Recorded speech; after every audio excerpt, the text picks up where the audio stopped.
Mu Burundi uno munsi niho hatunganywa ibikorwa vyo gushingura nyakwigendera Perezida Petero Nkurunziza vyabereye ku mugwa mukuru wa politike Gitega. Abarundi bahora bamuyoboka bamushigikira, urabashoboza kuyoboka no gushigikira Samuragwa yasize, kuko nawe nyene yashobozwa kuko afise abakumufasha amaboko. Turagushimiye rero kuri uyu mugirwa wa nyuma. Iyo ni Denise Bucumi Nkurunziza, umutambukanyi wa nyakwigendera Perezida Petero Nkurunziza. Abarundi bari mw'ikambi y'agateganyo ya Kavimvira muri Republika ya Demokarasi ya Kongo bazindukiye mu myiyerekano mu gitondo kuri uyu wa gatanu biyamiriza ubusuma bw'ibifungurwa bumaze imisi bukorwa. Naho sentare yo muri Pakistan yakiriye abagabo batanu imaze kubegeka ko icaha cyo kuba mu mugwi Al-Qaeda no gushigikira iterabwoba. Imbere y'ayo makuru tubanze duhere kuyavugwa hirya no hino kw'isi muri aka kanya. Muri Somalia umuyobozi w'umugwi Al-Shabab Ashraf Azmi Abu Hamdan yishwe. Eugene Mukankusa dufite ibindi kuri iyi nkuru. Ashraf Azmi Abu Hamdan yakomokaga mu gihugu cya Nepal. Yari ku rwego rwo hejuru mu batanga imyitozo mu mutwe w'abarwanyi ba Kisilamu. Itangazamakuru rya leta muri Somalia rivuga ko abashinzwe umutekano ba Somalia biciye uwo muyobozi w'umutwe wa Al-Shabab mu bikorwa byabo bya gisirikare. Aya makuru bayatangaje ejo kuwa kane. Ashraf Azmi Abu Hamdan yiciwe mu bikorwa bya gisirikare mu ntara ya Middle Juba mu majyepfo ya Somalia nk'uko radiyo ya leta ikomeza ibivuga. Hari n'abandi barwanyi batatu nabo bishwe. Umutwe wa Al-Shabab umaze igihe umaranira guhirika guverinoma y'igihugu cyose cya Somalia kuva mu mwaka w'ibihumbi 2008. Uwo mutwe ushaka gushyiraho ubuyobozi bugendera ku mategeko adakuka ya Islamu Sharia. Turagushimiye Eugenie. Naho muri Nigeria umugwi ukorana na leta ya Kisilamu wiyongoye ku mugwi Boko Haram wongereje ibitero. Uwo mugwi ntagondwa z'abayisilamu usa n'uri kurongereza inguvu mu buraruko bushira uruseko bwa Nigeria, uriko ugabisha muri iki gihe ko uzokwica abasivile bafashe igisirikare ca leta canke amashirahamwe ajejwe gutabara. Umugwi wiyongoye ku mugwi Boko Haram mu mwaka wa 2016 uvugwa ko uvisa abanywanyi 5,000. Inguvu zawo zasa n'izagabanutse mu ntango z'uyu mwaka kubera ubucanamwo hagati y'abawugize. Yamara mu ntango z'uku kwezi uwo mugwi warishe abantu barenga 120 mu ndwi imwe, harimwo abantu 40 mu gisagara ca Munguno kirimwo abataye izabo barenga ibihumbi 150.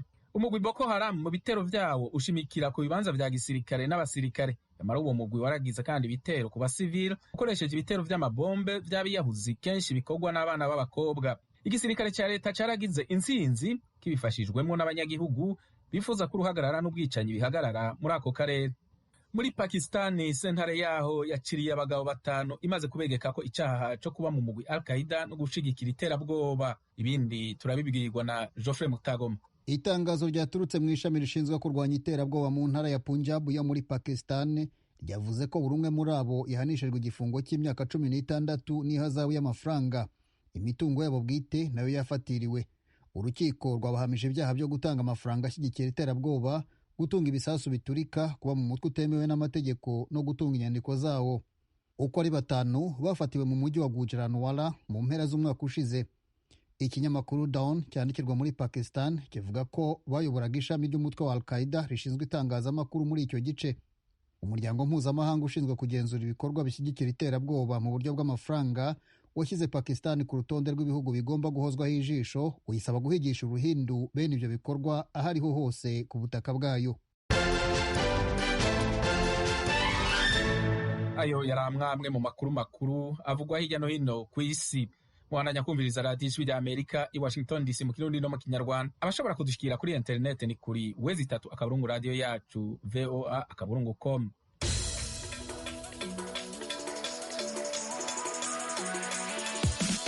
Amakuru yo mu karere k'ibiyaga binini mu Burundi uno munsi niho hatunganywa ibikorwa byo gushingura nyakwigendera Perezida Petero Nkurunziza byabereye ku mugwa mukuru wa politike Gitega. Ibindi kuri inkuru twumvirize mugenzi wacu Eroje Burikaneza akorera mu biro vy'ijwi rya Amerika i Nairobi muri Kenya.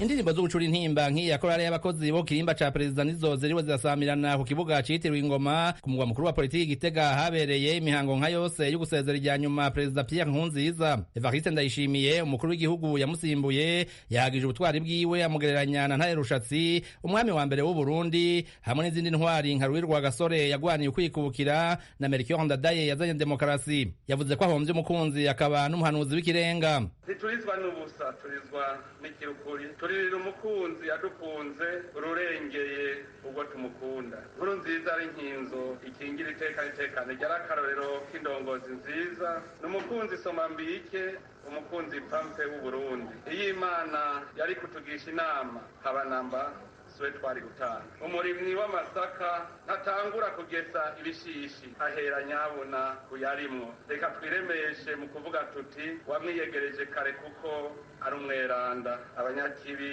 ntibahava bamwandukiza. Jewe ubwanje ndahomvye umuhanuzi mukuru umwe abazwa vyose akabazi n'akari mu nda y'ingoma nk'uwayikanye wa wundi amenye icyasongoye ihwa. Ndayishimiye yumvikana mwijwi afite agahinda kenshi akanagira ahagarika kuvuga amosozi akagenderanira mu maso yanagize ivyo atangaza n'ivyo asaba abarundi. Nk'uko biduhimirije tuzobugamburukira mu gusozera igikorwa watanguye twubake ikirimba hambavu y'ingoro dushitse rya sezerano ry'igiseke gishigikiye kandi gishishiriye mu ntumbero yo gutera itekanye n'icubahiro Petero Nkurunziza nk'uko nawe atahengeshanije kuri dutera tugiye kurondera inyubakwa y'iteka tuzomwitirira kugira tugume tumwibuka. Turasavye umuntu wese azoca hafi ya kiya kibanza aruhukiramwo yaba ugenda n'amaguru canke ugenda n'ibihinda guhagarara akazirikana iragi ryiza dukesha n'icubahiro Petero Nkurunziza. Umupfasoni wa nyakwigendera nawe yashimiye cyane umuryango wa perezida Ndayishimiye na leta umunega wiwe yararongoye ukuntu babaye hafi. Mu isengesho ryiwe Denise Bucumi Nkurunziza yashimiye Imana ko nagize amahirwe yo gufuba wiwe mu gihe atari bose bayabona. Abarundi bahora bamuyoboka bamushigikira urabashoboza kuyoboka no gushigikira samuragwa yasize kuko nawe nyene yashobozwa kuko afise abamufasha amaboko. Turagushimiye rero kuri uyu mugirwa wa nyuma n'ubuntu tugiriye kubona iki gikorwa gikoretse. Hari abapfishije ntibahamba natwe hari abo twafishije ntitwahamba. Turagushimiye rero kuri iki gikorwa gikoretse. Umupfasoni Denise yabonetse aremye cyane yanavuze ikindi kintu kimunezera n'impfuvyi asize. Ikindi cyaturemesheje twaravuganye n'abana turavuga ngo nimureke dushima Imana kuko nyakwigendera agiye atahemukiye umuryango ntiyigeze aduhemukira kandi ntiyahemukiye n'igihugu kuko yahemukira igihugu twari kuba hano ariko kandi tumaramaye. Ikindi nacyo yarangije atarushe cyane. Ikindi dushimira Imana nuko atapfuye urupfu. Twarabonye abakuru b'ibihugu bamwitangiye imbere bapfuye nabi bapfuye urupfu rw'agashinyaguro. Ibihugu vya Tanzania, Kenya, Congo Brazzaville, Guinea Equatorial hamwe na Zambia vyarungitse intumwa ziri mu mupfasoni wa perezida wa Zambia asanzwe ari umugenzi cyane wa Denise Nkurunziza. Umushikiranganji wa mbere wa Tanzania yavuze ku giti c'abashitsi. Kassim Majaliwa yagize isezerano. Moja kati ya kazi kubwa ambayo ameifanya na ameiacha ni pale ambapo alizungumza na Rais Dr. John Pombe Magufuli, mwenyekiti wa nchi za SADC. Aliomba kimwe mu bikorwa yakoze kandi asize nico baganiriye na Perezida John Pombe Magufuli ahagarariye umuryango wa SADC. Yasavye ko Burundi buba umunywanyi. Turababaye ko aseze y'isi bitarakorwa ariko ndizeye nyakubahwa mukuru w'igihugu kuzobishitsa. Twebwe Tanzania munsi y'uburongozi bwa Pombe Magufuli tuzogufasha kugira ngo Burundi buba umunywanyi wa SADC kugira ngo dukomeze iragi ry'ico gikorwa yatanguje nyakwigendera Perezida Pierre Nkurunziza yaratamiye cyane kubona Burundi bwinjira muri SADC. Niko bwana Majaliwa yashikirije.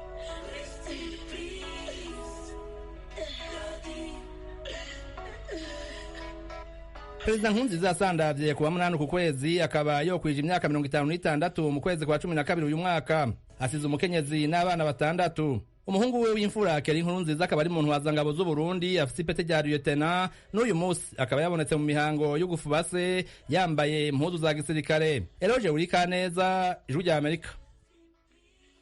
Urakoze Eloge. Abarundi barenga 1500 bahungiye muri Republika ya Demokarasi ya Kongo bari mu ikambi y'agateganyo ya Kavimvira bazindutse mu myerekano mu gitondo cy'uno munsi wa gatanu biyamiriza ubusuma bw'ibifungurwa bumaze iminsi bukorwa na bamwe mu bakozi bashinzwe ibifungurwa muri iyo kambi. Umumenyeshamakuru w'ijwi rya Amerika Vedaste Ngabo yaganiriye n'impunzi zo mu ikambi ya Kavimvira. Cyatumye dukora umwigaragambyo ni uko hamaze igihe kirekire ngahari ubusuma turabutohoza buri mu buryo bw'inyegeje. Ubwa mbere babesha ko abarefije biba, ariko bukebuke tugiye dutohoza twasanze burya atari abarefije. Turiko tubireba harimo bamwe muri aba bakozi biba, kuko ntibanagomba no gushira dosiye hejuru ngo bigaragara abasuma baboneka baribo, biboneka neza yuko aribo. Niyo dufashe ibintu byibwe ntibashaka ko tubishyira habona, bashaka tubinyegeze bigaca biherera iyo. Nimba mu by'ukuri barungika ibintu biciye muri porotaye byashika muri sitoke bigaca bica mu ntoboro y'amabati bisohoka hanze, mutubarize ayidesi irungika injya ko hariho abandi barefije b'inyuma y'urupangu baronka injya mu ijoro abaribo. Hanyuma icyo kimaze kuhaba turafise n'ikindi kibazo cy'ukuntu batudindiza batukumiza ngaha kugira bagume baronka ukuntu injya ziza birira, natwe bakatukumizaho kutujyana hehe mu nkambi.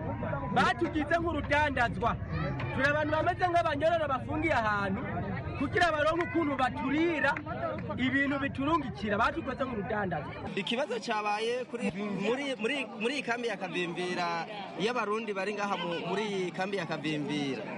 Saa 3 z'ijoro twabyutse, tumaze kubyuka kubera hari haheze igihe kinini cyane imifuko y'ubufu, imigereni y'amakoto igenda tutazi iyiri kirajya. Ejo rero twari tumaze iminsi turunga urunani rw'abantu b'abahungu dusanzwe tuba ngaha, turararira. Tumaze kurarira dusanga twagiye kwikangura kurarira, dusanga imifuko ya mbere yamaze kugenda, imigereni, imifuko y'amanjegeri.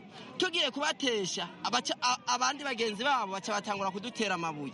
Batanguye kudutera amabuye, natwe tubajako, tugiye tubirukangako, dusanga bajaji zingahe zibiri zamaze gupakirwa zagiye. Niko kuca dutora ibi mubona ngaha, iyi mifuko 15 n'ibice bibiri. Ubufu nibwo twatoye, ariko amavuta n'amanjegeri ntitwashoboye kubironka, byari byamaze kugenda na bajaji. Ibyo rero nicyo twagerageje kubatesha, aribyo mubona ngaha. Byatwawe n'abandi, ababitwaye ntitwababonye, ariko byafatiwe mu gikoni aho bateka indya bagaburira abarefije. Abakozi bateka mu gikoni n'iyi saha ntiturababona. Turarembye, ahubwo n'inzara iri mu kutwica, kuko urabona batugaburira rimwe isosi gusa ya manjegeri. None Imana bari tumaze iminsi twumva ko ibintu byibwa. Ni bimwe muri wa mugani w'ikirundi bavuga ko iminsi y'igisuma iharuwe ko ari 40, none yarayishitse. Ejo twafashe imifuko 15, yayindi bajaje zaragiye zuzuye, zitatu zaragiye zuzuye. Urumva kubera twasimbye urupangu kugira tubafate, baratoboye, ariko kandi bikaca bidusiga ahantu muri stoke. Urumva imifuko imwe twayifatiye hamwe tuyitesheje, ariko barayiba. Iyindi nayo tuyisanga ahantu mu gikoni ifutse niyo amashitingi. Urumva aba bayoboye ngaho uru rupangu barabizi nk'abasinyira ibi biryo kugira ngo bigende gusinyirwa babitekwe mu gikoni, baba babizi. Murasaba icyo dusaba, urabona nk'abo muri seneri bamaze iminsi baduhenda, nk'aho imyaka tumaze ni myinshi ngaha. Hari abamaze imyaka 2, hari abamaze amezi 9.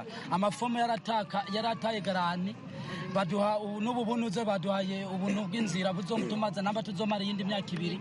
Sinzi rero iyi transite ko yahindutse inkambi. Ko bico dusaba ko bodutwara.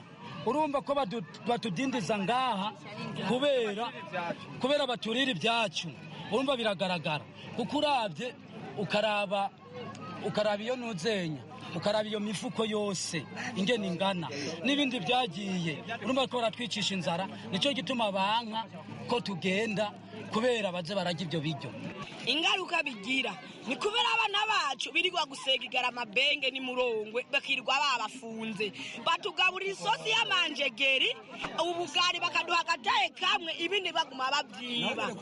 Saa 11 niho tujya inzara ikiri twice, aho kudugira neza nk'amakungu atwitaho, mugabo bategetsi baturongoye nibo baturira ibyacu. Twebwe rero tuko turasaba twisaba amakungu naoni iduhagurukire badukure ngaha kuko abo baduhaye bariko baratwica, bakatwica inzara yatwice, nibatujane basi mu buhungiro bukuru. Bavuga ngo ibyo kurya ngo byibwe ngo n'abakozi bo mu gikoni, ibyo kurya byiba n'abantu babategetse bo ngaha nyine mu nkambi, ko nta mukozi w'igikoni afise urufunguzo kwa stock, kandi nta hantu tubona ahantu bo baratoboye. N'abakozi bo mu gikoni rero bafise abantu b'abashefu ngaha bakorana, nabo bantu nibo tukeneye kumenya cankwe bahindura abashefu bakora ngabaza n'abandi bantu, ko nimba base kudutwara naho badusubize bacu mu Burundi basi nta ngorane. Twebwe ikitubabaza kandi nuko twebwe yo turiko turabaza ukuntu ibi bintu biriko birasohoka, abakozi bo ngaha nyene bo badutera imirago no kutwishura nabi, ukamenga twebwe ntabwo turi binyabuzima. Mbe ni kubera iki bashaka kutwishura amajambo atubabaza kandi twaje duhungera igihugu cyabo? Rero je twagomba gusaba, twe turazi neza ko kugira imfungurwa zisohoke ajya muri stoke barazisinyira, bakavuga akerekana imifuko neza yasohotse, aravuze kaitwe sivere bamusivamo nibarabe, nukuvuga ko ijya mifuko batuye baduhereza turayizi, ijya iyo mifuko 15 rero nayo niberekane ingene yasohotse. Hama ubugira kandi twebwe tumaze igihe kitari gito ngaha, hariho abamaze imyaka 2, hariho abamaze imyaka 3, amezi 7, amezi 6 kuduka, n'amavomo baduhaye abanyuma ariko ashaka guhera. None tuzoguma ngaha kuzoshika ryari? Mbeko bavuga ko atabarabara ibyo bapakira bija hehe bigenda gute? Urakoze Vedaste. Uyu munsi nguko mwavyumvise niho hatunganywa ibikorwa byo gushingura nyakwigendera Perezida Petero Nkurunziza vyabereye ku mugwa mukuru wa politike Gitega. Ijwi rya Amerika ryaganiriye na bamwe mu Barundi bamenye nyakwigendera kuva kera gushika muri ibi bihe, barimwo Ndiho Jerome yakoranye na nyakwigendera Perezida Petero Nkurunziza kuva igihe CNDD-FDD yari kigwanya ubutegetsi bwa leta y'u Burundi, akaba kandi yari n'umuvugizi wa CNDD-FDD. Ambassadeur Mbayahaga Isidore ari mu gice c'umugambwe w'iprona utemewe n'ubushikiranganje bw'intwaro yo hagati, na Eric Nsengimana arongoye umuhari nyafrika w'ugwaruka AJAP Africaine. Ndiho Jerome aratangura avuga ukuntu yamenyanye na nyakwigendera Nkurunziza. Perezida Nkurunziza kwigendera twamenyanye ubwa mbere korana tutaranabonana, igihe hari kuri Nyangoma, igihe twari mu rugamba ruhabuza demokarasi.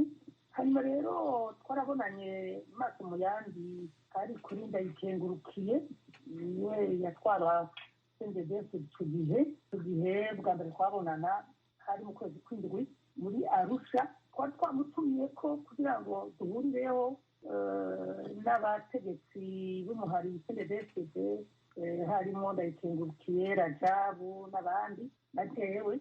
Hama rero tumutumako kugira ngo aze muri delegation yo guhura na nyakubahwa nyenicubahiro Mandela ku kwindwi 2000. Nogeye namubona rero amaso ku yandi, mbere yaranezereje cyane mu buryo kubera ko niwe yarajejwe byo kugira kumenyesha umuhari mu Burundi, yarameze nka ministre wo hagati wo mu gihugu hagati, mutuma ko rero kugira ngo tubone Mandela turi kumwe. Hanyuma rero icyo gihe rero ijambo ryavuzwe bigena ari kurivuga mugana cy'insaba Ndayikengurukiye yuko tworiha Petero Nkurunziza abari wavuga kuko twashitse ko ku mwanzuro twashitse ko na Mandela kugira ngo abari ku gihugu bahora bakorana biyumve n'inguvu. Namwe Ambassadeur Isidore Mbayahaga, ukuntu mwamenye umukuru w'igihugu yitavye umuremyi Pierre Nkurunziza, ibintu mwibukira ko mwotubwira ni nk'ibi? Murakoze cyane nyakubahwa Frederic. Jewe umuvyeyi wacu isinziririye n'icyubahiro Petero Nkurunziza. Jewe mu by'ukuri twabonanye umunsi wa mbere hari itariki 14 z'ukwezi kwa kabiri 2009. Nari nsanzwe ndamwumva kurya abanyagihugu bato bato usanga babonera mu butegetsi kure. Mugabo izi tariki niho nagiriza ubuntu ndatumwa ko ukirimbiwe gusangira amasengesho kuko hari igicaniro barasenga n'ivyo yose kuwa Mungu. Niwo munsi wa mbere ndamubona. Rero nasanze mu by'ukuri kuva ico gihe muravuze muti ibintu mwibukira ko mu by'ukuri uyu mubyeyi wacu yari umuntu afite urukundo rwinshi utoshobora gusobanura. Urabona ko ibyo akora atari umuntu abikora gusa ahubwo harimo umutima w'Imana muri we kuko yarakunda abantu adacazuye atarazi igihagararo c'abantu atarazi bakiya. Yari umuntu uzi urukundo kandi aciye bugufi kuko murazi icubahiro cy'umukuru w'igihugu namwe murakizi, ariko warabona ko ari umuntu aciye bugufi mu kuramutsa abantu akabegera akabagumbira, ukabona ko ari umuntu nyene w'Imana.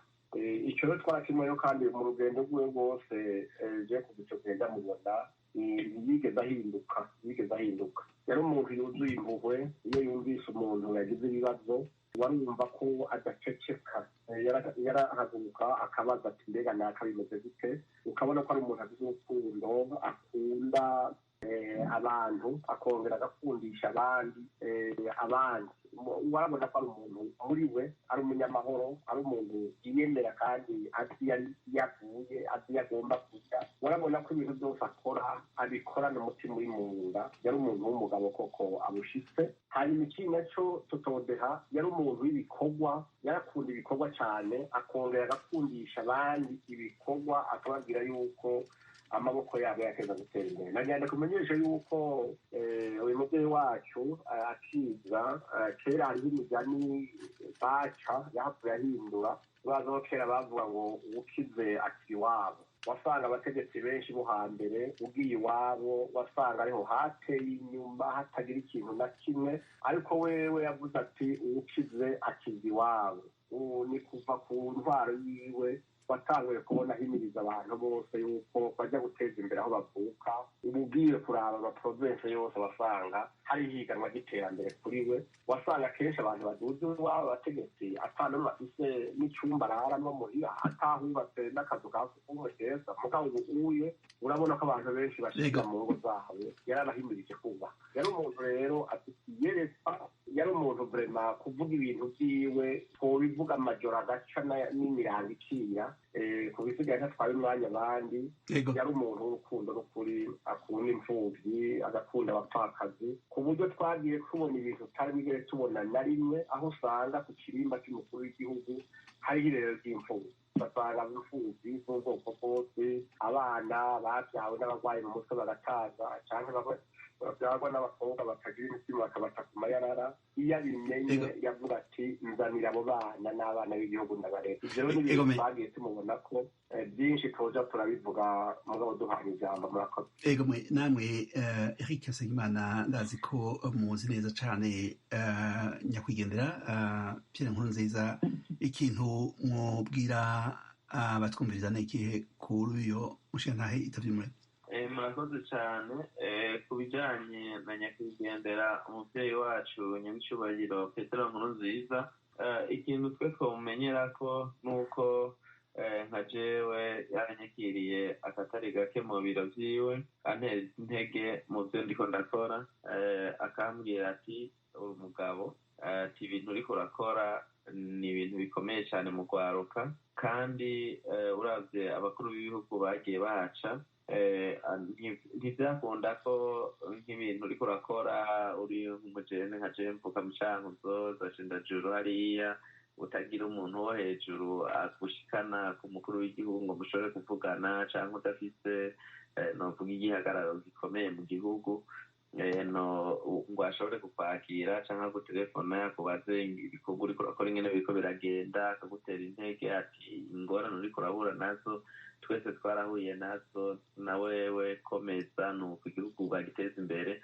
Novuga mu ncamake ko yari umuntu novuga ko atatoranya umuntu ku butoni, canke akatoranya umuntu ngo avuga ngaha canke ngo ntagire uwo umuvugira, ariko yarakunda abakozi, yari umuntu w'urukundo, yiyegereza abantu bato bato, akankuraja les organisations, abantu bari mu mashirahamwe y'urwaruka. Tugarutse kuri mwebwe mushanahe Jerome Ndiho, abantu bari begereye nyakwigendera perezida Nkurunziza bavuga ko yari afise agatazirano igihe umuhari yarimwo wari ukiri hanze ugishaka kwinjira mu Burundi. Akazina ka muhuza ko bakavuye kuki nk'uko babivuga?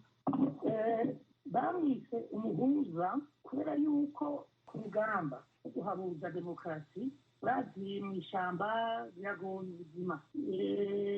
Abantu bacu rimwe na rimwe basubiranyemo rero byateye ingorane nyinshi cyane, n'ubuzima bwa bamwe bamwe bukahaherera mu buryo rero kugira ngo ibyoye ntibibandanye. Petero Nkurunziza perezida wacu twabuze icyo gihe yarabanguranya agahanura akajya hirya no hino agahuza kugira ngo ibara ntirigwe. Mu buryo rero kenshi na kenshi yarabishika ko yashika ku ngingo yifuje yuko abagira abasubiranemo basubira gufatana mu nda. Umva rero ku rugamba rwo guhabuza demokarasi yakoze ibi bihambaye cyane byatumye urugamba rubandanya. Ni nacyo gituma rero tariki 15 Gitugutu ibihumbi bibiri gutyo na rimwe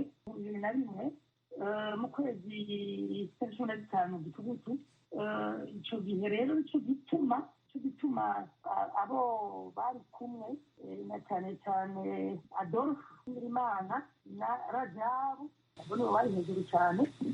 Mugabo muri abo Evariste yari kure muri uwo mugiri nyene.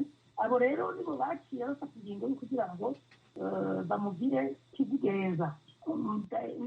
N'ijambo ryanditse mbere ryanditswe mu ijambo bari bateguye ryanditse ryo kumugira kizigenza, wasinye ku mukono w'ubwo rwandiko rumugize kizigenza ni Adolphe Ngirimana. Kuva icyo gihe rero urumva muhuza Nkurunziza yasanzwe amaze kuba umuhuza, yacaja hejuru y'urugamba. Icyo gihe asubirira Kengurukiye, amusubiriye rero bazi ko iyo ingwano ngiyo yari imeze harimo ibindi biruka kuri se d'obstacle umwe abafitemo agahereza. Nkurunziza rero niwe yafashe iyo temo ya nyuma yatumye abandanya urugamba kaho CNDD-FDD iva mu ishyamba ikagenda mu butegetsi. Mbere CNDD-FDD igatsinda n'amatora 2005. Nuko rero Nkurunziza yari umuhuza mu buryo mbere amaze kuba umukuru w'igihugu. Urumva kari mu ishyamba karaba no mu buzima busanzwe mu gihugu naho nyine harabaye ingorane. Izo ngorane turazigaruka ko mu kanya, ariko nagomba ndamwe na kanya Ambassadeur Isidore Mbayahaga nawe nyine atubwire niba hari ibintu abona vyoba vyakozwe, niba ako gatazirano koko karibonekeje mu vyo ashobora kuba yaranguye mu gihe cyose yamaze ku butegetsi. Murakoze cyane. Jewe ibyo mu ishamba hazino kuvuga ko ntabwo nzi mugabo nk'uko bivuze.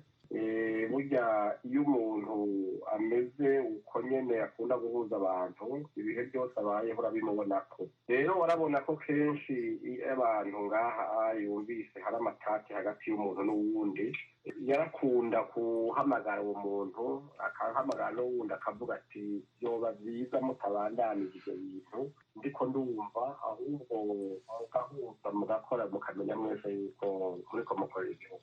Ambassadeur Isidore Mbayahaga, ndabashimiye cyane rwose ku kanya mwaronse kugira ngo muganire ni radio Ijwi ry'Amerika.